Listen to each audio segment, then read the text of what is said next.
still live in Ukraine being Russians, and their basic human rights, language rights, religious rights have been exterminated by series of legislation passed by the Ukrainian parliament, and they started long before the special military operations. All right, so what is the evidence of Ukrainians discriminating against Russians in Ukraine? Well, a law passed in Ukraine in 2019 made TV and film firms make 90% of their content in Ukrainian and computer software being entirely in Ukrainian. And you might think, well, what's the problem with that?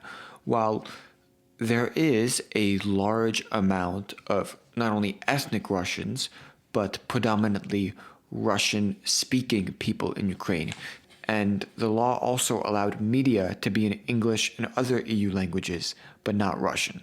So it singled out no Russian language media, even though it was allowed to be in English and other EU languages.